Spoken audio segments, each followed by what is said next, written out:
अस्सलाम वालेकुम नाजरीन। आज एक बड़ा इंपॉर्टेंट टॉपिक है जिसके बारे में मुझे व्हाट्सएप पर बहुत ज़्यादा मैसेजेस आते हैं ख़वातीन के कि उनके चेहरे पर गैर ज़रूरी बाल आ जाते हैं। गैर ज़रूरी बाल, इसको हर्सिटिज़म कहा जाता है। ये क्यों आते हैं चेहरे पर, उसकी वजूहात क्या हैं, ये डिस्कस करूँगा और इनको कैसे कंट्रोल किया जा सकता है, अपनी खुराक की तब्दीलियाँ क्या की जा सकती हैं, कौन सी ऐसी चीज़ें हैं जिनसे इनका ट्रीटमेंट बगैर किसी मेडिसिन के किया जा सकता है, और फिर मैं बताऊंगा कि मैं अपनी प्रैक्टिस में इसको किस तरह से ट्रीट करता हूं। नाजरीन, हर्सिटिज्म जो है, ये इसकी वजूहात हमारी अंदरूनी तौर पर ख़वातीन में अंदरूनी तौर पर जो तब्दीलियां हैं, उनकी हार्मोनल चेंजेस हैं, हार्मोनल इम्बैलेंसमेंट जो है उसकी वजह से पैदा होती है। ख़वातीन में एस्ट्रोजन हार्मोन्स का लेवल ज़्यादा होना चाहिए, जबकि जिस वक्त ये हर्सिटिज्म का मसला होता है तो उनके टेस्टोस्टेरोन जो हार्मोन्स हैं उनका लेवल बढ़ जाता है। आमतौर पर यह समझा जाता है कि टेस्टोस्टेरोन जो है हार्मोन्स, ये सिर्फ मेल डोमिनेटेड हैं, ये मर्दों में सिर्फ होते हैं। ऐसा नहीं है, ये औरतों में भी होते हैं। औरतों में कैसे आते हैं, उसकी कुछ वजूहात हैं कि हमारी बॉडी के अंदर जिस वक्त खून में इंसुलिन का लेवल बढ़ता है तो उस वक्त हमारा टेस्टोस्टेरोन लेवल भी बढ़ जाता है। अब टेस्टोस्टेरोन लेवल, इसीलिए शुगर के पेशेंट के साथ कुछ इश्यूज होते हैं। मेल में ये खैर एक टॉपिक अलग है। टेस्टोस्टेरोन लेवल जो हमारा उस वक्त डाउन होता है जिस वक्त हमारी इंसुलिन का लेवल ब्लड के अंदर कम होता है। अब इंसुलिन बढ़ने की क्या वजह है?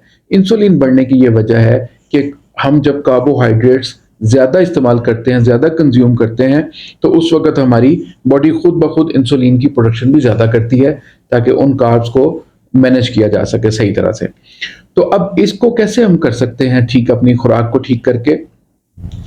सबसे पहले हमारी जिन खवातीन के साथ ये इशू है, उनको ये चाहिए कि वो लो कार्ब अपनी डाइट को करें। उनकी कार्बोहाइड्रेट्स जो हैं वो उनकी ग़िज़ा में कम होनी चाहिए, जबकि उसकी जगह पर प्रोटीन बेस्ड जो उनकी ग़िज़ा है उसको बढ़ाना चाहिए।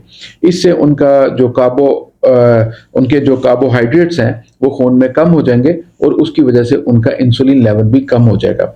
दूसरा जो सबसे अहम है कि उनको वर्जिश करनी चाहिए, घर के काम खुद करने चाहिए, थोड़ी सी बॉडी के अंदर मूवमेंट करनी चाहिए। उससे उनकी जो कंज्यूम होगी, इंसुलिन भी कंज्यूम होगी उनकी, और उनके जो टेस्टोस्टेरोन लेवल जो हैं वो कम हो जाएंगे इंशाल्लाह। अच्छा, इसको बढ़ाने में जो सबसे ज़्यादा ट्रिगर करने वाली चीज़ें हैं वो हार्मफुल केमिकल्स हैं जो हमारी स्किन में क्रीम की शक्ल में हम अप्लाई करते हैं। ये ख़वातीन में आम तौर पर अब ये आदत बन गई है कि हर खातून ही रात को क्रीम थपथपा के सोती है अपने चेहरे के ऊपर। ये इंतहाई हार्श और हार्मफुल केमिकल से बनी होती है। इसके अंदर मरकरी होता है, ये स्किन को बहुत बुरी तरह से मुतासर करता है। जो फॉलिकल्स हैं उसके हेयर्स के, उनके अंदर जाके ये ऐसे एक्शंस पैदा करता है कि वहाँ पर जो बाल होते हैं वो मोटे बाल मर्दों की तरह के हो जाते हैं। आमतौर पर ये उन्हीं खवातीन में होता है जिन्होंने ये क्रीम्स इस्तेमाल की होती हैं, फॉर्मूला क्रीम्स या केमिकल्स वाली क्रीम्स।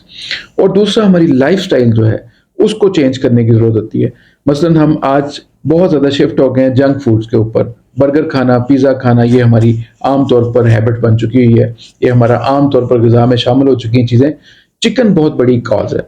चिकन का इस्तेमाल, कार्बोहाइड्रेट्स जिन चीज़ों में भी हैं, जंक फूड्स, प्रोसेस्ड फूड, ये बिल्कुल उन खवातीन को छोड़ देना चाहिए जिनके साथ ये हर्सिटिज्म का मसला है। मैं अपने क्लिनिक में, अपनी प्रैक्टिस में मैं क्या ट्रीटमेंट करता हूँ अपनी पेशेंट्स का, मैंने एक ऑर्गेनिक जेल बनाया हुआ है जो मैं उनको अप्लाई करवाता हूँ उनकी स्किन के ऊपर, और उससे उनके बाल बिल्कुल नेचुरली बिल्कुल कुदरती तौर पर वो आहिस्ता आहिस्ता ख़त्म हो जाते हैं। यानी उसका थोड़ा लंबा ट्रीटमेंट है, इसके अंदर कोई वो स्टेरॉइड्स नहीं है जो फौरी तौर पर जाते ही ऐसा एक्शन करेंगे। ख़वातीन आम तौर पर इसके लिए उसका वैक्स का इस्तेमाल करती हैं, थ्रेडिंग वगैरह का इस्तेमाल करती हैं, या वो उसको ब्लीच वगैरह का इस्तेमाल करती हैं बालों को छुपाने के लिए। ये भी केमिकल बेस्ड हैं और इनसे भी ट्रिगर होती हैं, ये बाल बढ़ते हैं, बाल ज़्यादा मोटे होते हैं, बाल ज़्यादा नमूदार होते हैं। तो इससे अवॉइड करना चाहिए। इसकी जगह पर सही नेचुरल ट्रीटमेंट करना चाहिए। जैसा कि मैंने बताया कि अपनी ग़िज़ाई तब्दीलियाँ, अपने लाइफस्टाइल की तब्दीलियाँ, ये बहुत इंपॉर्टेंट है। और उसके साथ एक नेचुरल जो मैंने बनाया हुआ अपने क्लिनिक में, अपनी प्रैक्टिस में मैं इस्तेमाल करता हूँ, ये वो जेल है, ये इस्तेमाल करवाता हूँ। इसके साथ उनको फेस वॉश मैं देता हूँ, ऑर्गेनिक है वो भी, ये फेस वॉश है। ये दो चीज़ें बहुत इंपॉर्टेंट है اور ان سے ان کے یہ مسائل جو ہیں وہ تقریباً ٹھیک ہو جاتے ہیں. تقریباً کوئی 2-3 ماہ کا یہ ان کو مسلسل استعمال کرنا پڑتا ہے. اس سے ان کی اسکن کے کئی ایشوز ریزالو ہو جاتے ہیں. یہ انوانٹیڈ ہیئر کے لیے اسپیشل میں نے جل تیار کیا، اور جو آرگینک ہے، نیچرل ہے، کوئی سائیڈ ایفیکٹس نہیں ہے.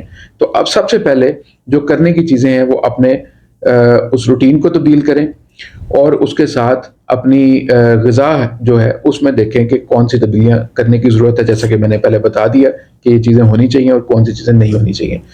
میں اپنے پیشنٹس کو کھانے کے لیے میڈیسن دیتا ہوں جس سے خواتین میں ان کے ہارمونز کا لیول وہ نیچرلی ٹھیک ہونا شروع ہو جاتا ہے.